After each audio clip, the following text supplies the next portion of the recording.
Assalamualaikum warahmatullahi wabarakatuh.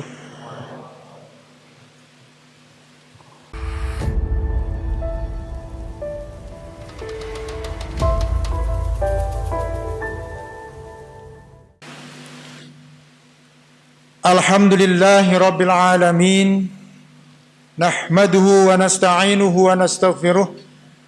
Wa na'udzu billahi min sururi anfusina wa min sayyiati a'malina. May yahdihillahu fahuwal muhtad wa may yudlil falan tajida lahu waliyyan mursyida. Asyhadu an la ilaha illallah wahdahu la syarika lah wa asyhadu anna Muhammadar Rasulullah la nabiyya ba'dah. Allahumma shalli ala Muhammad wa ala alihi wa ashabihi ajma'in, amma ba'd. Faya ibadallah ittaqullaha haqqa tuqatih wa la tamutunna illa wa antum muslimun. Wa qala ta'ala fi Qur'anihil Karim, a'udzu billahi minasyaitonir rajim. Bismillahirrahmanirrahim. Qul huwallahu ahad, Allahus samad, lam yalid wa lam yulad wa lam yakul lahu kufuwan ahad. Shadaqallahul adzim. Sidang jamaah Jumat yang dimuliakan Allah, marilah pada kesempatan siang hari ini kita senantiasa meningkatkan takwa kita, iman kita, dan syukur kita semata-mata hanya kepada Allah Subhanahu wa ta'ala. Karena sudah sedemikian banyak nikmat yang dianugerahkan kepada kita semuanya, salah satu nikmat yang pada detik ini kita rasakan adalah nikmat sehat. Nikmat sehat walafiat. Nikmat kesempatan hidup. Demikian juga nikmat iman dan Islam. Dan masih banyak nikmat-nikmat Allah yang lain yang dianugerahkan kepada kita. Tidak mungkin kita akan bisa menghitungnya. Hanya rasa syukur kita, iman kita, dan takwa kita semata-mata kita haturkan kepada Allah Subhanahu wa ta'ala. Kemudian salawat dan salam tidak henti-henti marilah kita haturkan kepada junjungan kita Nabi Agung Muhammad sallallahu alaihi wasallam yang telah memberikan suri toladan yang baik dan benar, uswah hasanah, sunnah-sunnahnya yang sangat mulia, yang kalau kita istiqomah mengikuti uswah hasanah Rasulullah, sunnah-sunnah Rasulullah secara istiqomah, kita akan dimasukkan oleh Allah ke dalam golongan orang-orang yang berbahagia mulia hidup di dunia ini, terlebih-lebih nanti di alam akhirat. Amin ya rabbal alamin. Jamaah yang dirahmati Allah, marilah pada kesempatan siang hari ini kita merefleksi, kita merenungkan apa yang sudah kita pelajari, apa yang sudah kita ketahui, apa yang sudah kita hayati selama ini, khususnya terkait dengan hubungan kita dengan orang tua kita, khususnya kepada ibu. Ada sebuah hadis yang sebagian ulama itu mendhaifkan atau memungkarkan, yang berbunyi al-jannatu tahta aqdamil ummahat. Tetapi ada hadis lain yang disahihkan oleh sebagian ulama karena diriwayatkan oleh seorang sahabat. Narasi hadisnya sedikit berbeda. Ya. Kalau yang pertama tadi al-jannatu tahta aqdamil ummahat, kalau narasi yang kedua ini di penghujung hadis, hadisnya agak panjang, di penghujung hadis disebutkan al-jannatu tahta rijlaiha. Artinya kurang lebih surga itu di bawah, kalau yang pertama tadi surga itu di bawah telapak kaki kaum ibu, kalau yang kedua surga itu terletak di kaki atau di kaki rijlaiha, di kaki kedua dari seorang ibu. Kita akan merenungkan maknanya, tidak mengkaji seluk-beluk, runtutan, sanad rawi dan sebagainya. Kita akan mengkaji dari sisi maknanya. Karena di awal kita akan merefleksi hubungan kita kepada kedua orang tua dan hubungan kita kepada ibu khususnya. Hadis yang menyatakan bahwa surga terletak di kedua telapak kaki ibu, kita maknai lebih ke sosial kehidupan kita, lebih ke sosiologisnya, bukan ke makna teologisnya. Nah, dari makna sosiologisnya kita bisa mengambil 3 makna atau 3 arti yang bisa kita terapkan, kita lakukan, kita jadikan inspirasi untuk kita berbuat sehari-hari. Yang pertama, jannah. Jannah merupakan lambang sebuah kemuliaan, sebuah keeloan, sebuah keindahan, sesuatu yang luar biasa dalam konteks kehidupan manusia. Kemudian yang kedua kaki. Kaki tentu satu, tetapi ada 2 entitas, ada 2 wujud, kanan dan kiri. Kemudian yang ketiga, ibu. Al-jannatu tahta rijlaiha atau al-jannatu tahta aqdamil ummahat. Ada 3 kata kunci. Tentang surga kita sudah mafhum semuanya, bahwa surga adalah orientasi akhir dari hidup kita.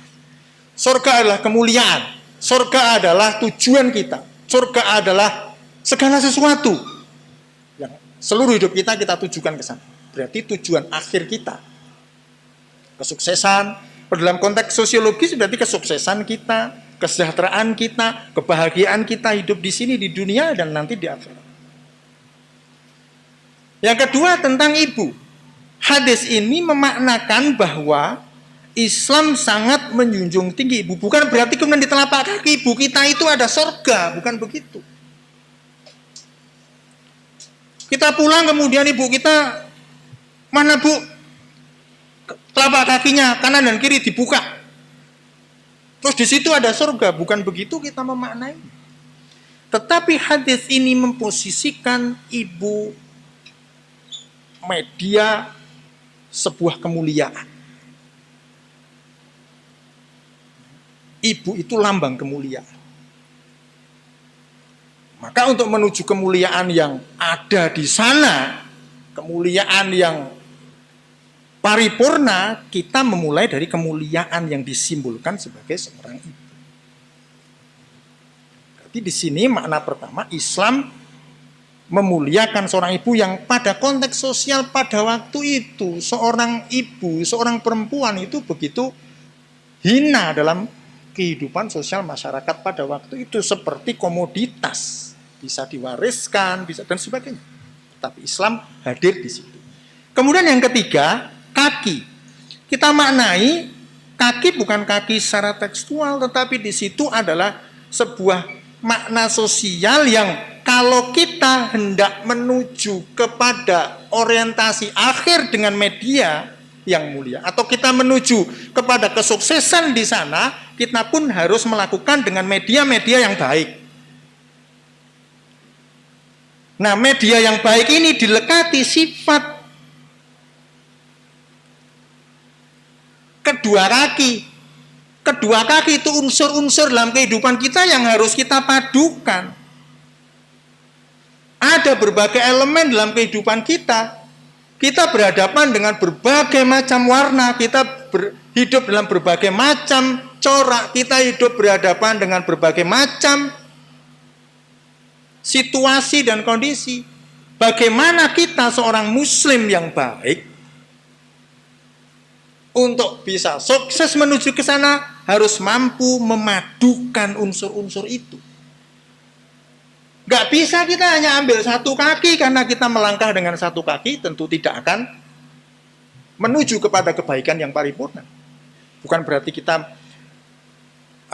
menegasikan atau meniadakan secara sosial ada orang yang memang begitu, bukan. Tetapi kita sedang membicarakan bahwa kaki itu ada 2 yang namanya kanan dan kiri, harus padu.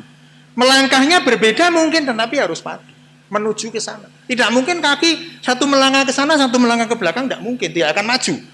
Kaki melangkah ke kanan, kaki melangkah ke kiri, tidak akan maju. Kaki dilambangkan melangkahnya itu berbeda, tetapi padu. itulah yang harus melekat kepada kemuliaan, yaitu seorang ibu untuk mencapai hasil-hasil yang lebih mulia, yaitu jannah. Kalau kita terapkan dalam kehidupan sehari-hari, kita hidup sebagai pelajar. Padukan semua unsur. Ada nasihat Pak Guru, ada nasihat tetangga, ada nasihat teman, kita padukan. Kita menjadi seorang yang smart di dalam menjalani kehidupan pelajar.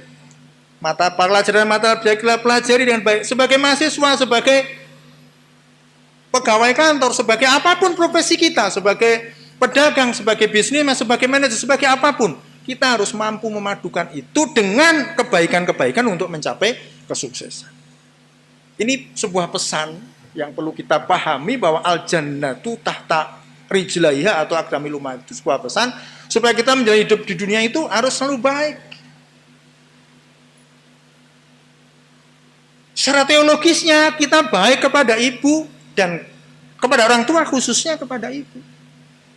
Karena adanya kita itu dimediasi oleh seorang ibu yang dalam Al-Quran digambarkan, ya, hamalathu ummuhu wahnan ala wahnin wa fisalu fi amain, itu sebagai simbol yang luar biasa, karena kebaikan yang melekat pada kita adalah berasal dari kebaikan seorang ibu. Tapi kita maknai itu sebagai langkah, sebagai media, sebagai keterpaduan kita menuju kepada kesuksesan. Intinya semua hal yang kita lakukan harus dimediasi dengan sesuatu yang baik, berjalan di atas yang baik untuk menuju kepada yang baik. Itulah pesan Islam rahmatan lil alamin itu seperti itu. Jamaah yang dirahmati Allah, mungkin ini saja ya sebagai bahan refleksi kita, bahwa kita mungkin mengabaikan secara tekstualnya, kita ambil maknawinya, bahwa apakah saya sudah menggunakan keterpaduan semua yang kita hadapi, semua yang ada di depan kita untuk modal kita mencapai kebaikan dengan cara yang baik. Apakah kita sudah seperti itu? Kalau belum, segeralah kita berintrospeksi. Ini bulan Syawal, kita segera meningkatkan itu. Ramadan pun mengajarkan sebagai keterpaduan itu. Memadukan hal-hal yang tadinya halal saja tidak boleh, tetapi kemudian dipadukan dalam satu kesatuan supaya pihak kokoh kita berjalan ke depan menuju kepada kebaikan.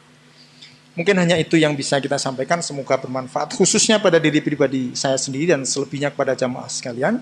Barakallahu li wa lakum wa jami'il muslimin wastaghfirullahal azim.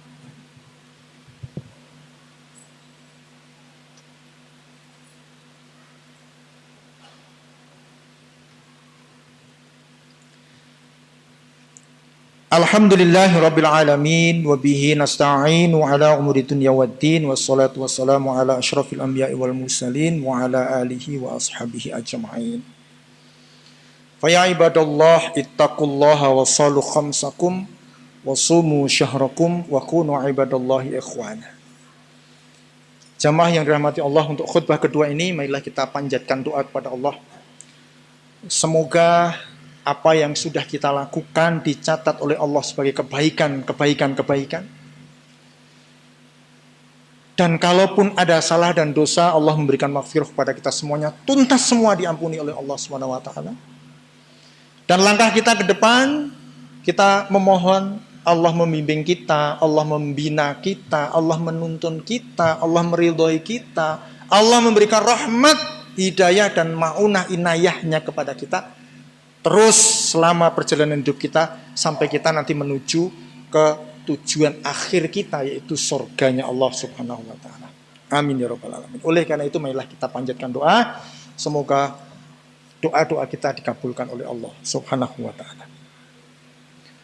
A'udzu billahi minasyaitonir rajim. Bismillahirrahmanirrahim. Allahumma shalli ala Muhammad wa ala ali Muhammad.